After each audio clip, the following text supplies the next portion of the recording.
Dracula by Bram Stoker. Chapter 10. Mina Murray's Journal. Letter, Dr. Seward to Honorable Arthur Holmwood. 6 September. My dear Art, my news today is not so good. Lucy this morning had gone back a bit. There is, however, one good thing which has arisen from it. Mrs. Westenra was, naturally, anxious concerning Lucy, and has consulted me professionally about her. I took advantage of the opportunity and told her that my old master, Van Helsing, the great specialist, was coming to stay with me, and that I would put her in his charge conjointly with myself. So now we can come and go without alarming her unduly, for a shock to her would mean sudden death, and this, in Lucy's weak condition, might be disastrous to her. We are hedged in with difficulties, all of us, my poor fellow, but, please God, we shall come through them all right.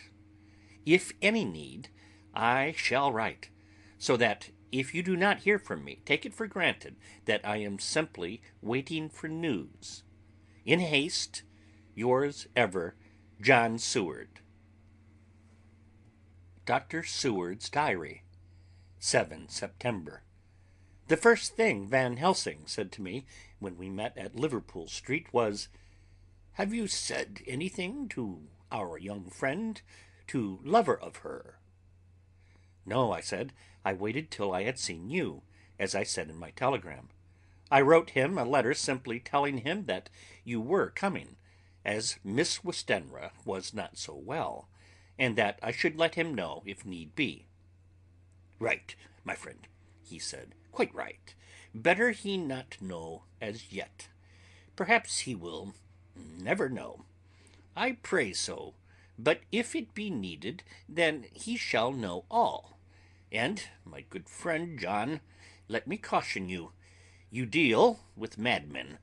All men are mad in some way or the other, and inasmuch as you deal discreetly with your madmen, so deal with God's madmen too, the rest of the world. You tell not your madmen what you do, nor why you do it. You tell them not what you think.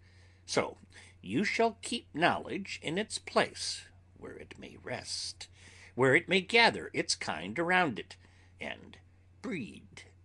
You and I shall keep as yet what we know here, and here," he touched me on the heart and on the forehead, and then touched himself the same way. "I have for myself thoughts at the present. Later I shall unfold to you." "Why not now?" I asked. "It may do some good. We may arrive at some decision." He looked at me and said, "My friend John, when the corn is grown, even before it has ripened, while the milk of its mother earth is in him, and the sunshine has not yet begun to paint him with his gold, the husbandman he pull the ear and rub him between his rough hands, and blow away the green chaff, and say to you, 'Look, he's good corn. He will make a good crop when the time comes.'" I did not see the application, and told him so. For reply he reached over and took my ear in his hand and pulled it playfully, as he used long ago to do at lectures, and said, "The good husbandman tell you so then, because he knows, but not till then. But you do not find the good husbandman dig up his planted corn to see if he grow. That is for the children who play at husbandry, and not for those who take it as of the work of their life. See you now, friend John, I have sown my corn, and nature has her work to do in making it sprout, if he sprout at all. There's some promise, and I wait till the ear begins to swell." He broke off, for he evidently saw that I understood. Then he went on gravely. You were always a careful student, and your case-book was ever more full than the rest, and I trust that good habit have not fail. Remember, my friend, that knowledge is stronger than memory, and we should not trust the weaker. Even if you have not kept the good practice, let me tell you that this case of our dear Miss is one that may be, mind, I say may be, of such interest to us and others that all the rest may not make him kick the beam, as your people say. Take then good note of it. Nothing is too small. I counsel you, put down in record even your doubts and surmises. Hereafter it may be of interest to you to see how true you guess. We learn from failure, not from success. When I described Lucy's symptoms, the same as before, but infinitely more marked, he looked very grave, but said nothing. He took with him a bag in which were many instruments and drugs, the ghastly paraphernalia of our beneficial trade, as he once called, in one of his lectures, the equipment of a professor of the healing craft. When we were shown in, Mrs. Westenra met us. She was alarmed, but not nearly so much as I expected to find her. Nature, in one of her beneficent moods, has ordained that even death has some antidote to its own terrors.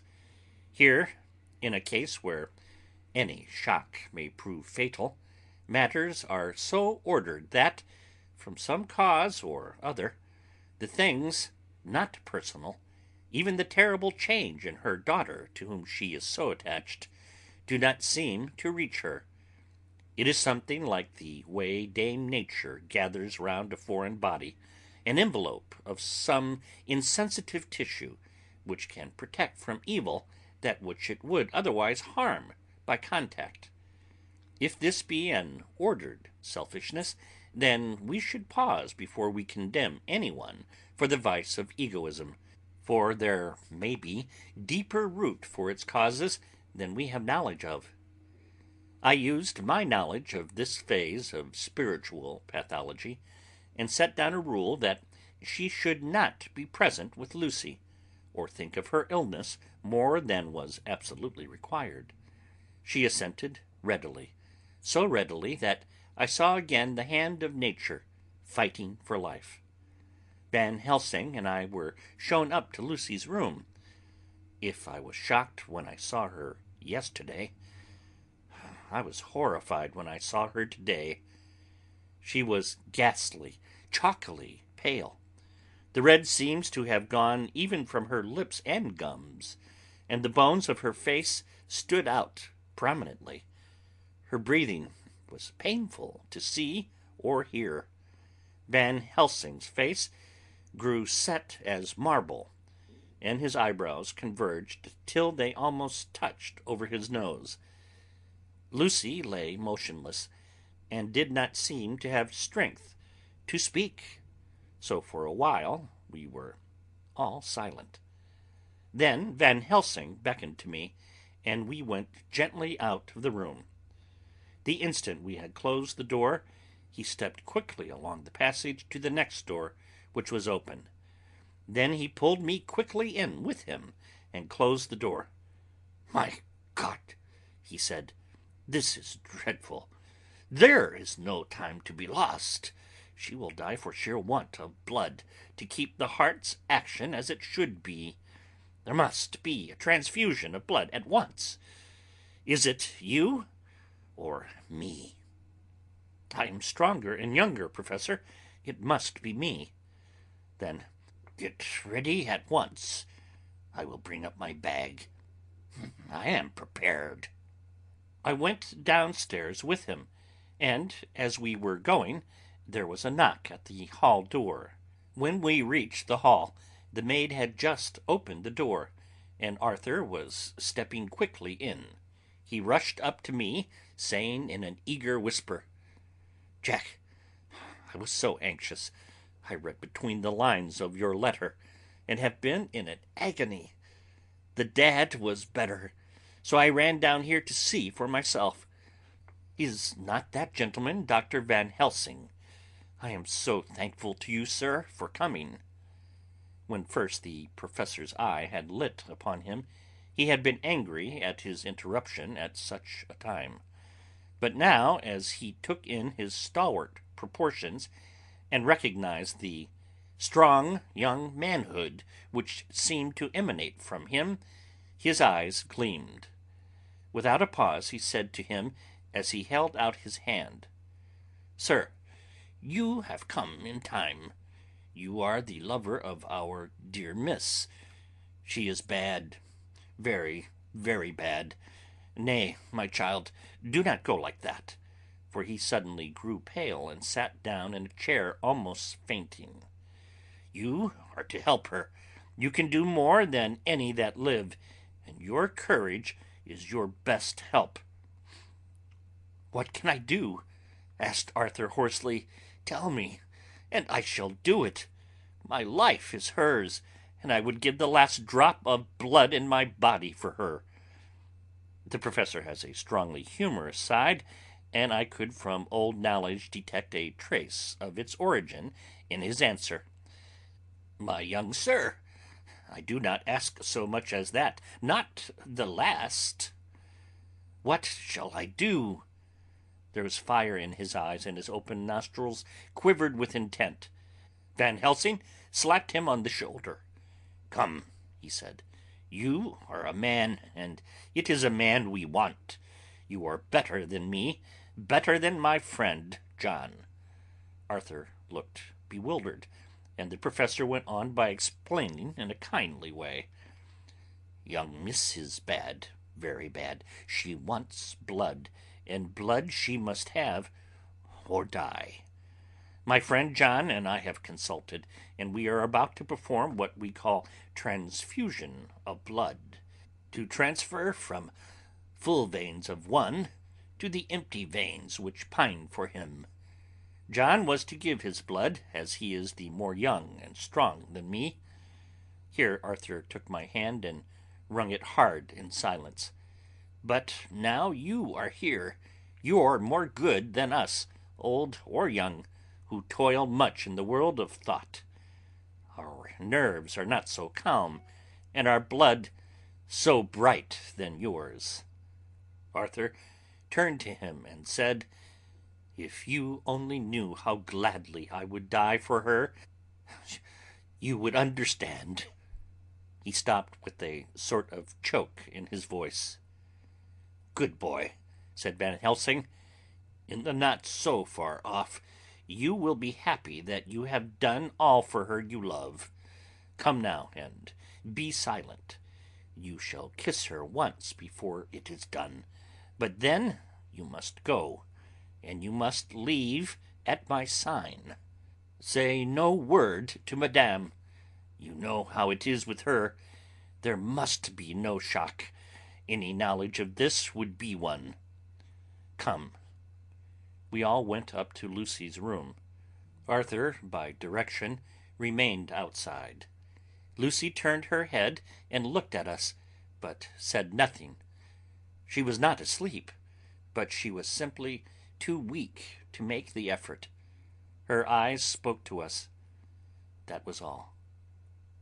Van Helsing took some things from his bag and laid them on a little table out of sight. Then he mixed a narcotic, and coming over to the bed, said cheerily, "Now, little miss, here is your medicine. Drink it off like a good child. See, I lift you so that to swallow is easy. Yes." She had made the effort with success. It astonished me how long the drug took to act. This, in fact, marked the extent of her weakness. The time seemed endless until sleep began to flicker in her eyelids. At last, however, the narcotic began to manifest its potency, and she fell into a deep sleep. When the professor was satisfied, he called Arthur into the room and bade him strip off his coat. And then he said, "You may take that one little kiss whiles I bring over the table. Friend John, help to me." So neither of us looked whilst he bent over her. Van Helsing, turning to me, said, "He is so young and strong, and of blood so pure, that we need not defibrinate it." Then, with swiftness, but with absolute method, Van Helsing performed the operation. As the transfusion went on, something like life seemed to come back to poor Lucy's cheeks, and through Arthur's growing pallor, the joy of his face seemed absolutely to shine. After a while, I began to grow anxious, for the loss of blood was telling on Arthur, strong man as he was. It gave me an idea of what a terrible strain Lucy's system must have undergone, that what weakened Arthur only partially restored her. But the professor's face was set, and he stood watch in hand, and with his eyes fixed now on the patient and now on Arthur. I could hear my own heart beat. Presently he said in a soft voice, "Do not stir an instant. It is enough. You attend him. I will look to her." When it was all over, I could see how much Arthur was weakened. I dressed the wound and took his arm to bring him away, when Van Helsing spoke without turning around.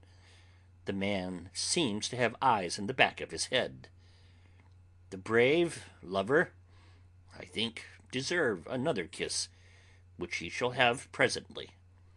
And as he had now finished his operation, he adjusted the pillow to his patient's head. As he did so, the narrow black velvet band, which she seems always to wear round her throat, buckled with an old diamond buckle which her lover had given her, was dragged a little up, and showed a red mark on her throat. Arthur did not notice it, but I could hear the deep hiss of indrawn breath, which is one of Van Helsing's way of betraying emotion. He said nothing at the moment, but turned to me, saying, "Now take down our brave young lover, give him of the port wine, and let him lie down a while. He must then go home and rest, sleep much and eat much, that he may be recruited of what he has so given to his love. He must not stay here. Hold a moment. I may take it, sir, you are anxious of the result. Then bring it with you, that in all ways the operation is successful. You have saved her life this time, and you can go home and rest easy in mind that all that can be is. I shall tell her all when she is well. She shall love you none the less for what you have done. Goodbye." When Arthur had gone, I went back to the room. Lucy was sleeping gently, but her breathing was stronger. I could see the counterpane move as her breast heaved. By the bedside sat Van Helsing, looking at her intently. The velvet band again covered the red mark. I asked the professor in a whisper, "What do you make of that mark on her throat?" "What do you make of it?" "I have not examined it yet," I answered, and then and there proceeded to loose the band. Just over the external jugular vein there were 2 punctures, not large, but not wholesome looking. There was no sign of disease, but the edges were white and worn looking, as if by some trituration. It at once occurred to me that this wound, or whatever it was, might be the means of that manifest loss of blood. But I abandoned the idea as soon as it formed, for such a thing could not be. The whole bed would have been drenched to a scarlet with the blood which the girl must have lost to leave such a pallor as she had before the transfusion. "Well?" said Van Helsing. "Well," said I can make nothing of it." The professor stood up. "I must go back to Amsterdam tonight," he said. "There are books and things there which I want. You must remain here all night, and you must not let your sight pass from her." "Shall I have a nurse?" I asked. "We are the best nurses, you and I. You keep watch all night. See that she is well fed, and that nothing disturbs her. You must not sleep all the night. Later on we can sleep, you and I. I shall be back as soon as possible, and then we may begin." "May begin?" I said. "What on earth do you mean?" "We shall see," he answered as he hurried out. He came back a moment later and put his head inside the door and said with a warning finger held up, "Remember, she is in your charge. If you leave her and harm befall, you shall not sleep easy hereafter." Dr. Seward's Diary continued. 8 September. I sat up all night with Lucy. The opiate worked itself off towards dusk, and she waked naturally. She looked a different being from what she had been before the operation. Her spirits, even, were good, and she was full of happy vivacity. But I could see evidences of the absolute prostration which she had undergone. When I told Mrs. Westenra that Dr. Van Helsing had directed that I should sit up with her, she almost pooh-poohed the idea, pointing out her daughter's renewed strength and excellent spirits. I was firm, however, and made preparations for my long vigil. When her maid had prepared her for the night, I came in, having in the meantime had supper, and took a seat by the bedside. She did not in any way make objection, but looked at me gratefully whenever I caught her eye. After a long spell, she seemed sinking off to sleep, but with an effort seemed to pull herself together and shook it off. It was apparent that she did not want to sleep, so I tackled the subject at once. "You do not want to sleep?" "No, I am afraid." "Afraid to go to sleep? Why so? It is the boon we all crave for." "Ah, not if you were like me. If sleep was to you a presage of horror." "A presage of horror? What on earth do you mean?" "I don't know. Oh, I don't know, and that is what is so terrible. All this weakness comes to me in sleep, until I dread the very thought." "But, my dear girl, you may sleep tonight. I am here watching you, and I can promise that nothing will happen." "Ah, I can trust you," she said. I seized the opportunity and said, "I promise that if I see any evidence of bad dreams, I will wake you at once." "You will? Oh, will you really? How good you are to me. Then I will sleep." And almost at the word she gave a deep sigh of relief and sank back asleep. All night long I watched her. She never stirred, but slept on and on in a deep, tranquil, life-giving, health-giving sleep. Her lips were slightly parted, and her breast rose and fell with the regularity of a pendulum. There was a smile on her face, and it was evident that no bad dreams had come to disturb her mind. In the early morning her maid came, and I left her in her care and took myself back home, for I was anxious about many things. I sent a short wire to Van Helsing and to Arthur, telling them of the excellent result of the operation. My own work, with its manifold arrears, took me all day to clear off. It was dark when I was able to inquire about my zoophagous patient. The report was good. He had been quite quiet for the past day and night. A telegram came from Van Helsing at Amsterdam whilst I was at dinner, suggesting that I should be at Hillingham tonight, as it might be well to be at hand, and stating that he was leaving by the night mail and would join me early in the morning.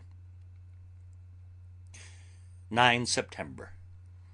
I was pretty tired and worn out when I got to Hillingham. For 2 nights I had hardly had a wink of sleep, and my brain was beginning to feel that numbness which marks cerebral exhaustion. Lucy was up and in cheerful spirits. When she shook hands with me, she looked sharply in my face and said, "No sitting up tonight for you. You are worn out. I am quite well again. Indeed I am, and if there is to be any sitting up, it is I who will sit up with you." I would not argue the point, but went and had my supper. Lucy came with me, and, enlivened by her charming presence, I made an excellent meal, and had a couple of glasses of the more than excellent port. Then Lucy took me upstairs and showed me a room next her own, where a cosy fire was burning. "Now," she said, "you must stay here. I shall leave this door open, and my door too. You can lie on the sofa, for I know that nothing would induce any of you doctors to go to bed whilst there is a patient above the horizon. If I want anything, I shall call out, and you can come to me at once." I could not but acquiesce, for I was dog-tired, and could not have sat up had I tried. So, on her renewing her promise to call me if she should want anything, I lay on the sofa and forgot all about everything. Lucy Westenra's Diary. 9th of September. I feel so happy tonight. I have been so miserably weak that to be able to think and move about is like feeling sunshine after a long spell of east wind out of a steel sky. Somehow Arthur feels very, very close to me. I seem to feel his presence warm about me. I suppose it is that sickness and weakness are selfish things, and turn our inner eyes and sympathy on ourselves, whilst health and strength give love rein, and in thought and feeling he can wander where he wills. I know where my thoughts are. If only Arthur knew. My dear, your ears must tingle as you sleep, as mine do waking. Oh, the blissful rest of last night! How I slept, with that dear good Dr. Seward watching me. And to-night I shall not fear to sleep, since he is close at hand and within call. Thank everybody for being so good to me. Thank God. Good night, Arthur. Dr. Seward's Diary, 10 September. I was conscious of the professor's hand on my head, and started awake, all in a second. That is one of the things that we learn in an asylum, at any rate. "And how is our patient?" "Well, when I left her, or rather when she left me," I answered. "Come, let us see," he said, and together we went into the room. The blind was down, and I went over to raise it gently, whilst Van Helsing stepped, with his soft cat-like tread, over to the bed. As I raised the blind, and the morning sunlight flooded the room, I heard the professor's low hiss of inspiration, and knowing its rarity, a deadly fear shot through my heart. As I passed over, he moved back, and his exclamation of horror, "Gott in Himmel," needed no enforcement from his agonized face. He raised his hand and pointed to the bed, and his iron face was drawn and ashen white. I felt my knees begin to tremble. There, on the bed, seemingly in a swoon, lay poor Lucy, more horribly white and wan-looking than ever. Even the lips were white, and the gums seemed to have shrunken back from the teeth, as we sometimes see in a corpse after a prolonged illness.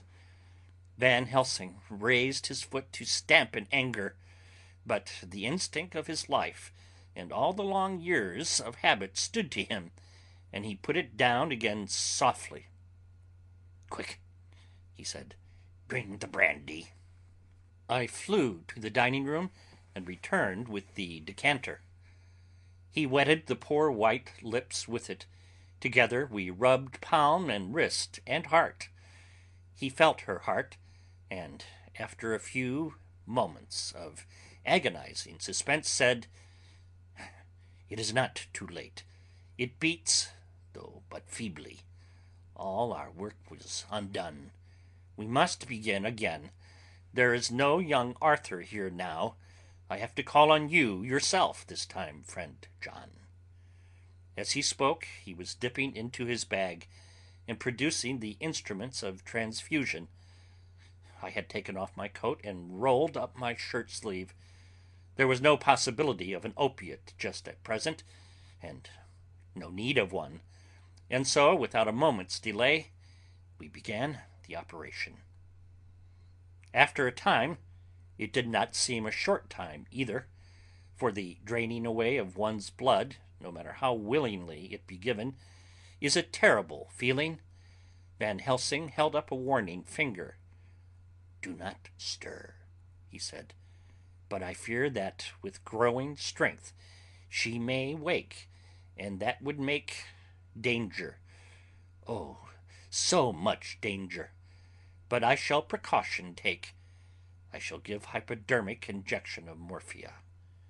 He proceeded then swiftly and deftly to carry out his intent. The effect on Lucy was not bad, for the faint seemed to merge subtly into the narcotic sleep. It was with a feeling of personal pride that I could see a faint tinge of color steal back into the pallid cheeks and lips. No man knows, till he experiences it, what it is to feel his own life blood drawn away into the veins of the woman he loves. The professor watched me critically. "That will do," he said. "Already?" I remonstrated. "You took a great deal more from art." To which he smiled a sad sort of smile as he replied, "He is her lover, her fiancé. You have work, much work to do for her and for others, and the present will suffice." When we stopped the operation, he attended to Lucy, whilst I applied digital pressure to my own incision. I laid down while I waited his leisure to attend me, for I felt faint and a little sick. By and by he bound up my wound and sent me downstairs to get a glass of wine for myself. As I was leaving the room, he came after me and half whispered, "Mind, nothing must be said of this. If our young lover should turn up unexpected, as before, no word to him. It would at once frighten him, and enjealous him too. There must be none. So." When I came back, he looked at me carefully and then said, "You are not much the worst. Go into the room and lie on your sofa, and rest a while, then have much breakfast, and come here to me." I followed out his orders, for I knew how right and wise they were. I had done my part, and now my next duty was to keep up my strength. I felt very weak, and in the weakness lost something of the amazement at what had occurred. I fell asleep on the sofa, however, wondering over and over again how Lucy had made such a retrograde movement, and how she could have been drained of so much blood with no sign anywhere to show for it. I think I must have continued my wonder in my dreams, for, sleeping and waking, my thoughts always came back to the little punctures in her throat, and the ragged, exhausted appearance of their edges, tiny though they were. Lucy slept well into the day, and when she woke she was fairly well and strong, though not nearly so much as the day before. When Van Helsing had seen her, he went out for a walk, leaving me in charge, with strict injunctions that I was not to leave her for a moment. I could hear his voice in the hall, asking the way to the nearest telegraph office. Lucy chatted with me freely, and seemed quite unconscious that anything had happened. I tried to keep her amused and interested. When her mother came up to see her, she did not seem to notice any change whatever, but said to me gratefully, "We owe so much, Dr. Seward, for all you have done, but you really must take care not to overwork yourself. You are looking pale yourself. You want a wife to nurse and look after you a bit. That you do." As she spoke, Lucy turned crimson, though it was only momentarily, for her poor wasted veins could not stand for long an unwonted drain to the head. The reaction came in excessive pallor as she turned imploring eyes on me. I smiled and nodded, and laid my finger on my lips. With a sigh, she sank back amid her pillows. Van Helsing returned in a couple of hours, and presently said to me, "Now you go home, and eat much and drink enough. Make yourself strong. I stay here tonight, and I shall sit up with little miss myself. You and I must watch the case, and we must have none other to know. I have grave reasons. No, do not ask me. Think what you will. Do not fear to think even the most not improbable. Good night." In the hall, two of the maids came to me, and asked if they or either of them might not sit up with Miss Lucy. They implored me to let them, and when I said it was Dr. Van Helsing's wish that either he or I should sit up, they asked me quite piteously to intercede with the foreign gentleman. I was much touched by their kindness. Perhaps it is because I am weak at present, and perhaps because it was on Lucy's account that their devotion was manifested, for over and over again have I seen similar instances of woman's kindness. I got back here in time for a late dinner, went my rounds, all well, and set this down whilst waiting for sleep. It is coming. 11 September. This afternoon I went over to Hillingham, found Van Helsing in excellent spirits, and Lucy much better. Shortly after I had arrived, a big parcel from abroad came for the professor. He opened it with such impressment, assumed, of course, and showed a great bundle of white flowers. "These are for you, Miss Lucy," he said. "For me? Oh, Dr. Van Helsing." "Yes, my dear, but not for you to play with. These are medicines." Here Lucy made a wry face. "Nay, but they are not to take in a decoction or a nauseous form, so you need not snub that so charming a nose, or I shall point out to my friend Arthur what woes he may have to endure in seeing so much beauty that he loves so much distort.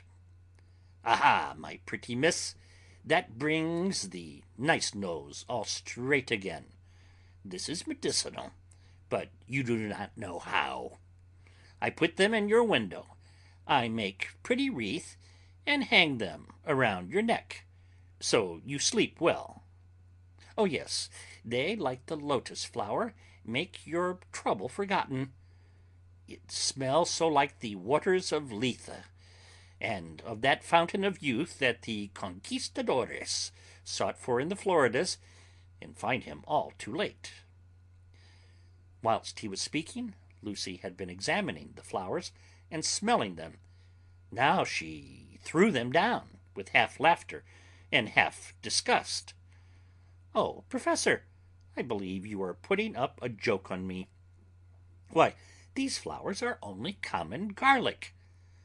To my surprise, Van Helsing rose up and said with all his sternness, his iron jaw set, and his eyebrows meeting, "No trifling with me.